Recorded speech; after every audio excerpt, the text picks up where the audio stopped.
She was crawling. Not walking. Not limping. Crawling through the scorched mud and shattered glass of a world she had once called home. The rain stung her skin like acid, and the wind carried the sound of distant artillery like an angry god. Vaisha of the Orokai had been a scout, a runner for her clan's militia before the siege. Fast, clever, trusted. Now she was just a smear of blood and ash dragging what was left of her body toward a flickering blue signal buried half-collapsed under rubble. Her right leg was gone below the knee. What was left looked like charred bone and shredded muscle wrapped in filthy bandage leaves. Every breath came out in a wheeze, and the cold wasn't just in the air, it was in her veins, like death had already moved in. The last thing she remembered clearly was the shockwave. A sound like a god cracking the sky. Then silence. Then the pain. She didn't expect to live. Not really. But something in her refused to stop crawling. Maybe it was instinct. Maybe it was a hallucination. Maybe it was spite. The beacon she crawled toward wasn't Orokai. It pulsed in a pattern too perfect, too human. The humans had landed 2 days after the orbital bombardment. Nobody knew why. The war wasn't theirs. The Orokai and the Kethrith had been tearing each other apart for decades, across stars and sectors, and humanity had kept its distance. Observers, maybe. Diplomats, occasionally. But never soldiers. Until now. The beacon's glow finally lit up Vaisha's face, a jagged patchwork of dirt, blood, and sweat streaked down her high cheekbones. Her long ear tufts were singed and curled from the fire. Her black and amber eyes, still sharp despite the agony, locked onto the device. She reached out with trembling fingers. The instant she touched it, it pulsed. A voice spoke, low and steady. Male. Human. Hang on. I'm coming. Her heart jumped. Not out of hope, but confusion. It was an automated beacon. A recorded message, maybe? No. The voice was live. She could hear the distant echo of breathing, the rustle of gear. Footsteps. Getting closer. Vaisha tried to rise. Failed. Her body crumpled sideways. Pain exploded through her side, and blackness clawed at the edges of her vision. But then she saw him. Through the cracked wreckage of a half-destroyed outpost, a figure emerged, outlined by the flicker of fire and rain. Human. He moved like a soldier, rifle slung across his chest, armor scratched and smeared with grime. But it was the red cross on his shoulder that caught her eye. Medic. He knelt beside her without hesitation, checking her pulse, his movements swift but deliberate. You're lucky I caught your signal. You've lost a lot of blood. What's your name? She blinked at him, struggling to form words. Vaisha. He gave a tight nod. I'm Rourke. Stay awake, Vaisha. I'm gonna get you out of here. His hands were already working, opening his medpack, scanning her injuries, applying pressure where the bleeding still trickled from her thigh. He didn't flinch at her alien features. Didn't hesitate. Just worked. Vaisha tried to speak again. Why? Not your war. He didn't look up. Doesn't matter. You're hurt. That's enough. She didn't know what to make of that. Her people would have left an injured enemy to die. The Kethrith certainly would have done worse. But this human, this Rourke asterisk, he was burning his own supplies to keep her alive. He pulled out a long metal rod, twisted the end, and heat bloomed from it like a miniature sun. She tensed. Cauterizer, he said. This'll hurt like hell. She didn't scream. Not out loud. But her back arched, and her claws gouged deep into the wet earth as the red-hot steel met her ruined flesh. Rourke watched her with a careful eye, never letting her drift too far from consciousness.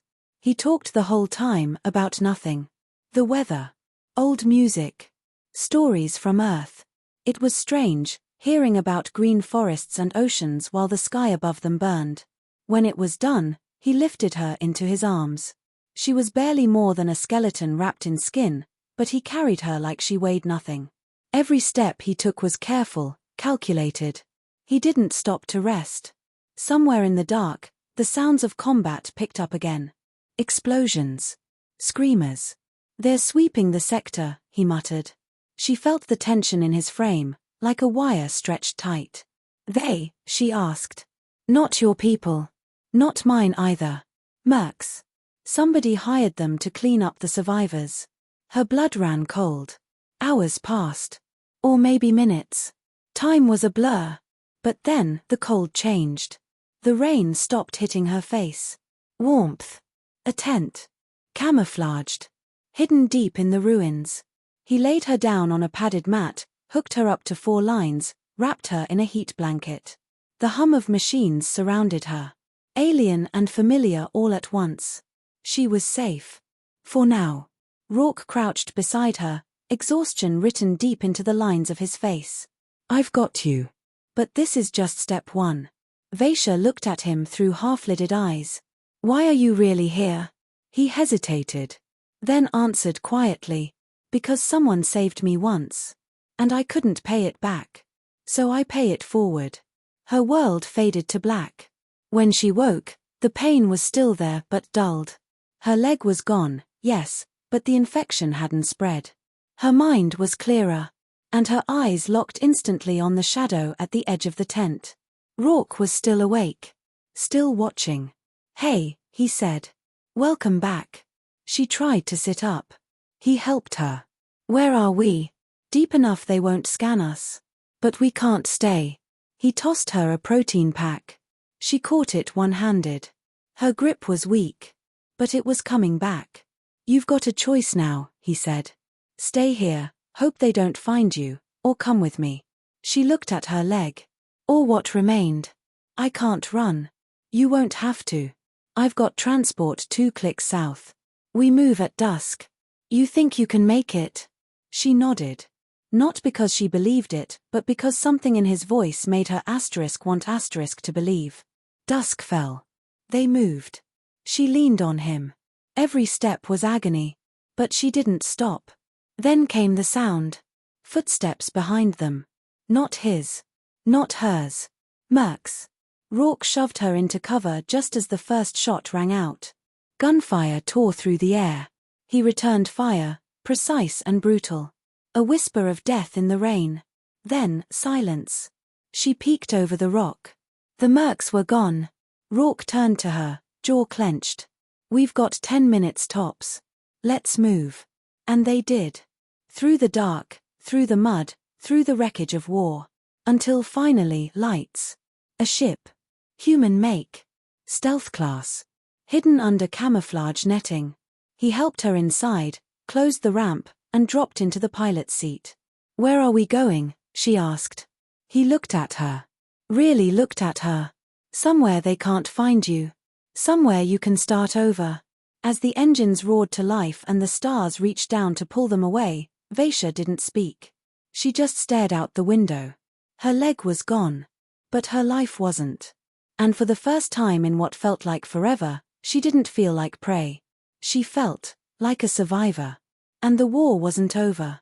Not yet. The med bay smelled sterile, like something between ozone and metal. Vaisha lay still, her gaze fixed on the curved ceiling above her. White light poured down in a steady hum, and every few seconds a soft chime echoed through the ship's systems. She wasn't in the field anymore. No blood in the mud. No mortars in the sky. But that didn't mean she was safe. Her new leg, or what passed for one, was a smooth prosthetic, silver and black. It attached above the knee with tiny magnetic clamps and responded to her neural impulses like it had always been part of her. She hated it.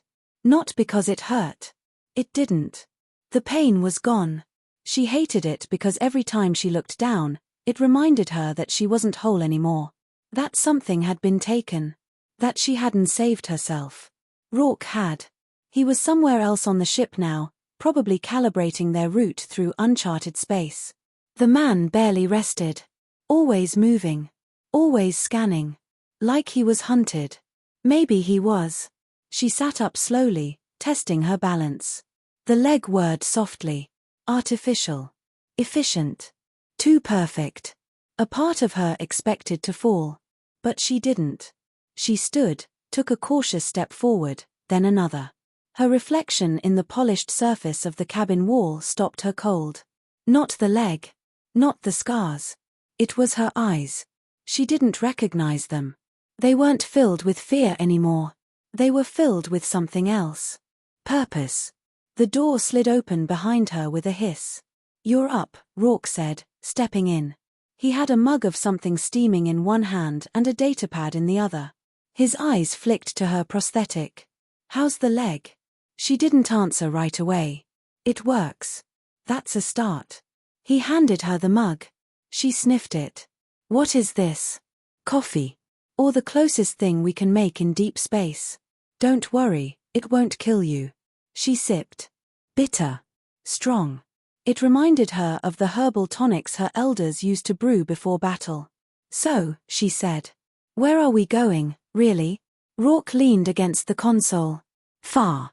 There's a place humans set up after the third expansion, Station EOS. It's off-grid. Mostly run by exiles, veterans, refugees. People who don't want to be found. And I'll be one of them."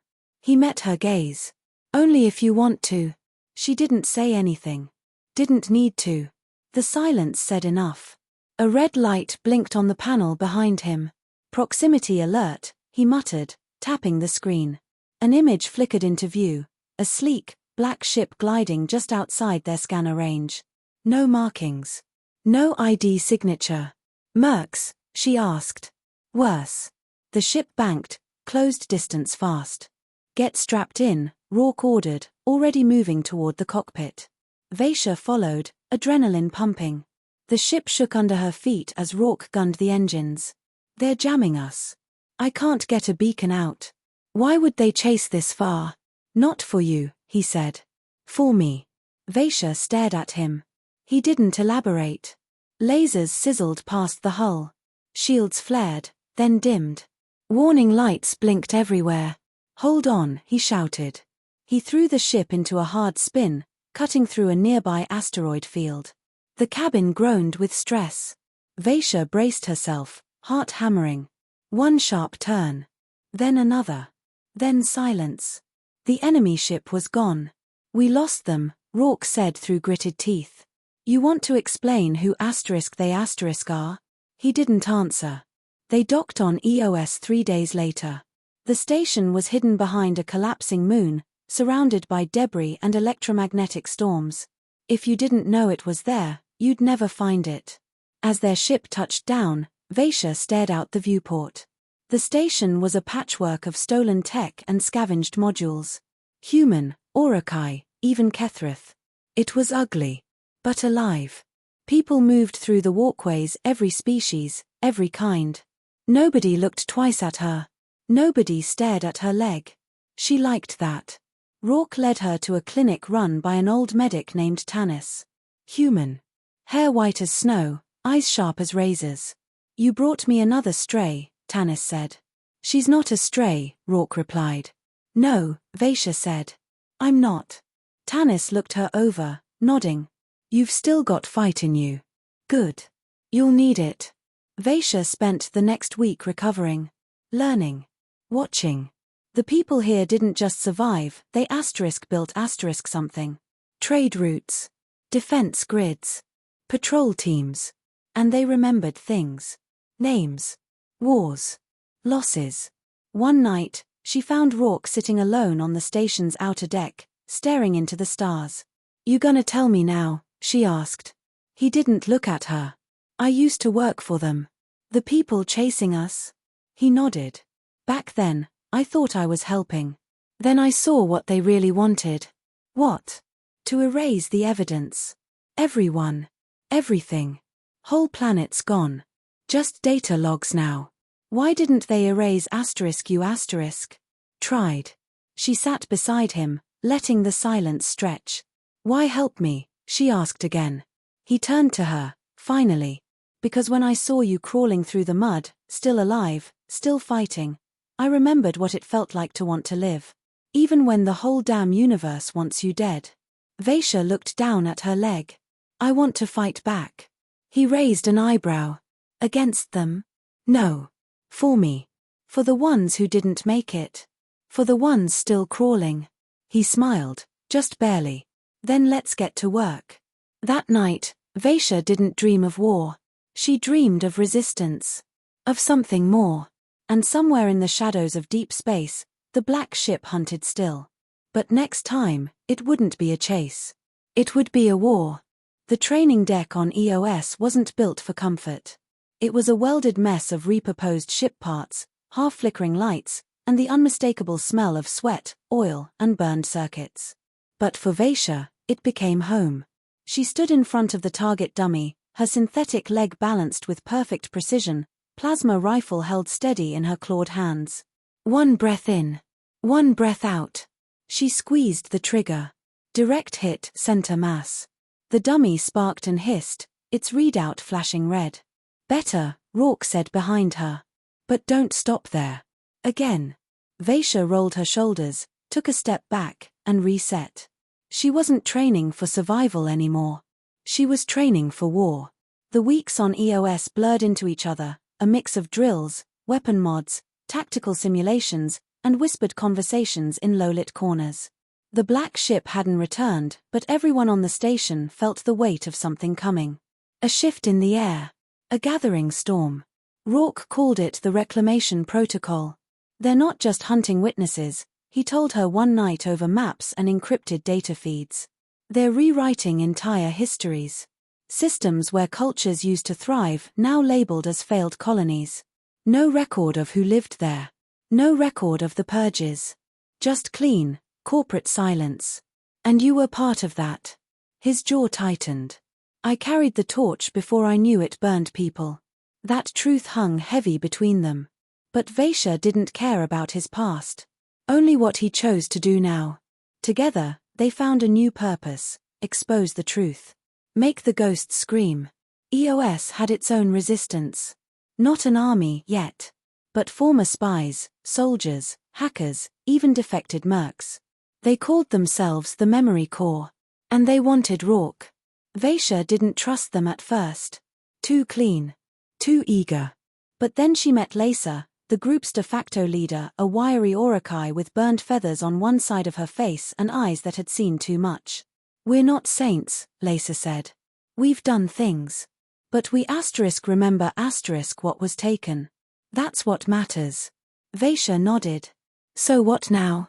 We post angry vids to the Galnet. Lisa smiled thin.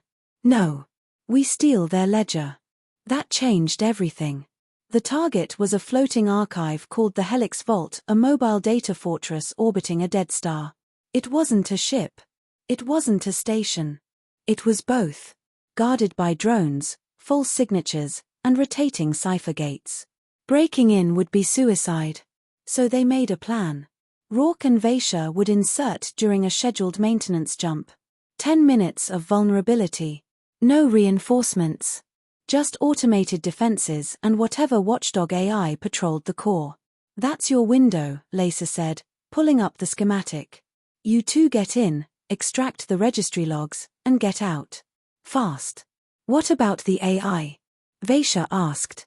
Don't fight it. Trick it. Feed it a false scenario and buy yourself seconds.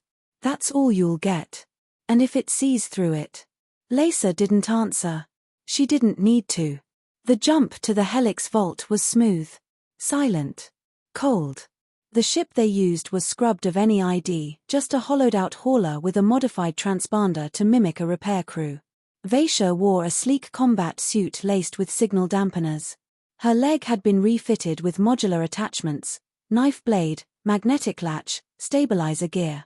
Rourke, as always, carried the tools of a soldier who never stopped expecting betrayal.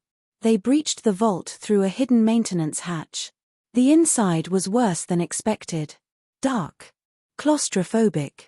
Lined with blinking red eyes and metallic walls that felt alive. The AI wasn't just watching. It felt them. They moved fast. Every corridor another gamble. Every turn, a possible trap. We're nearing the data chamber, Rourke whispered. Feels too quiet, Vaishya replied. And then the lights turned white. A voice echoed through the vault. Soft. Childlike. Intruders. Not authorized. Explain purpose. Rourke didn't hesitate. Maintenance override. Sector 17E leak in the cooling node. Pause. False. The walls hissed. Drones detached from the ceiling like spiders. "Run," Rourke said. They sprinted. Plasma fire chased them, beams melting metal, scorching their path. Vaish's leg clicked into stabilizer mode, keeping her upright as she leapt through collapsing walkways. The data chamber loomed ahead, massive, glowing, a web of light. Rourke slammed his rig into the access port. "Buy me a minute." Vaisha turned, blades out. The first drone came fast. She ducked, slashed. Sparks flew. She dodged another, kicked hard, her leg spinning the machine into a wall. 30 seconds. Rourke shouted. More drones. Too many. She took a hit to the shoulder. Bit down on the pain. Rourke pulled the rig free. Got it. Move. They ran. The vault collapsed behind them in a storm of alarms and wrath. By the time they made it to the ship, the hull was shaking. The vault's self-destruct had triggered. They launched. Explosions rippled behind them like fire through water. The Helix vault died. But the data lived. Back on EOS, the data opened a new world. Name after name. System after system. Evidence of genocide disguised as failure. Dozens of races. Billions lost. The memory core uploaded the files across hidden networks, buried feeds, backdoors into galactic forums. The truth was out. And the black ships came. Not just one.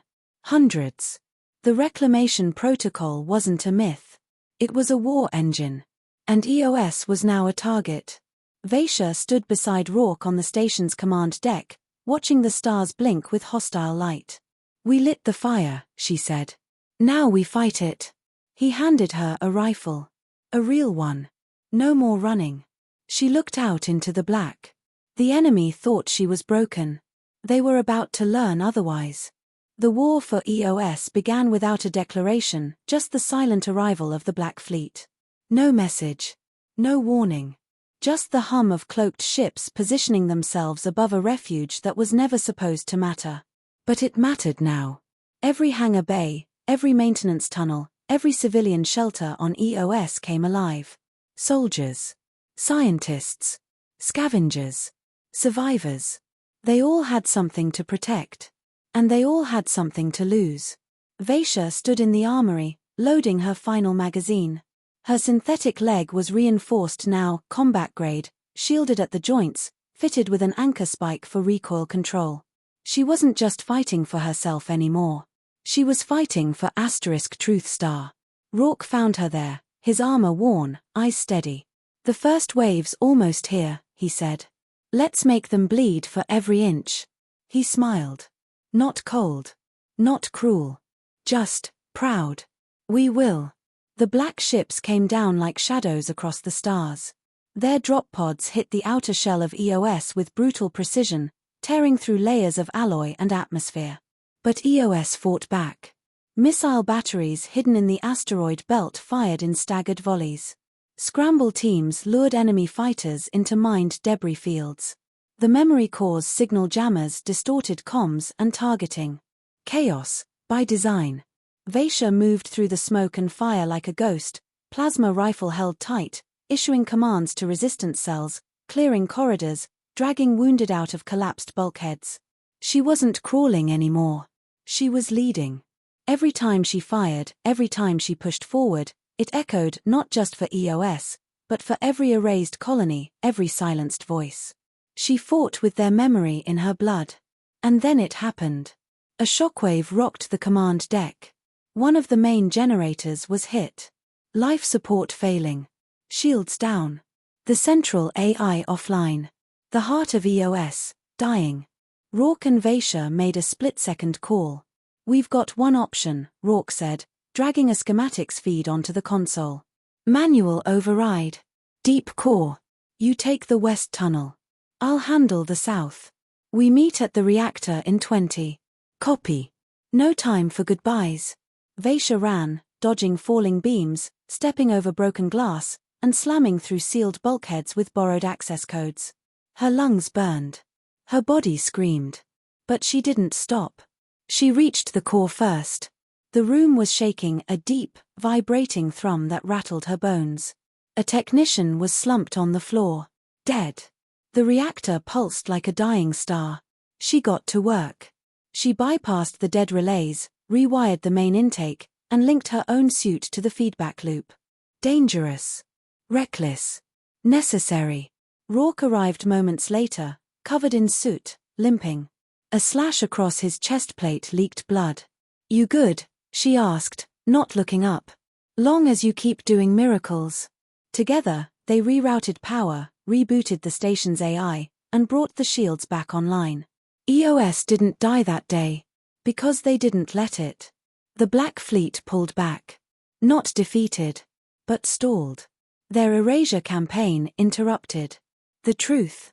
Already spreading across a dozen systems. The ledger they'd stolen from the Helix Vault had lit fires in the hearts of forgotten peoples, fractured governments, and sympathetic fleets. Resistance wasn't isolated anymore. It was asterisk everywhere star. And on EOS, they celebrated not with parades, but with rebuilding. Vaisha walked the length of the upper concourse, watching the welders seal new supports into place, kids drawing stars on the bulkheads with glowing chalk, old enemies sitting side by side over shared meals.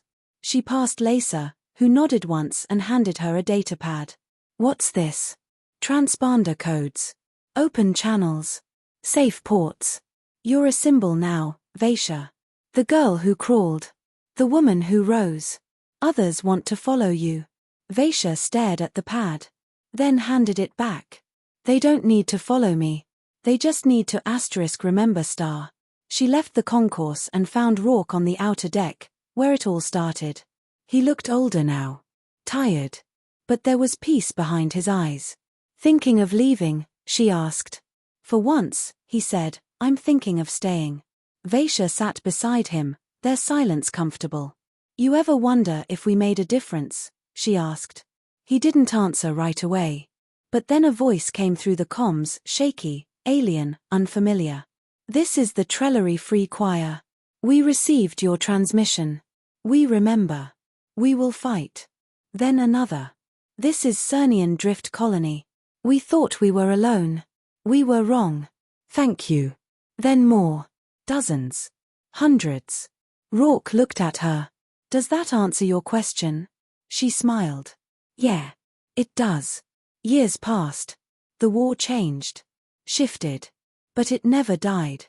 EOS remained a beacon. A warning. A home. Vaisha became more than a survivor. She became a *name star. Not a legend, something better. A reminder. That sometimes, you don't need a throne or a fleet to change the course of history. Sometimes, all it takes is someone who refuses to stop crawling. Moral ***. It's not the strength of our bodies that defines us, but the strength of our will. Even in the face of annihilation, truth can burn brighter than any weapon. And sometimes, the most broken among us become the ones who lead others into the light.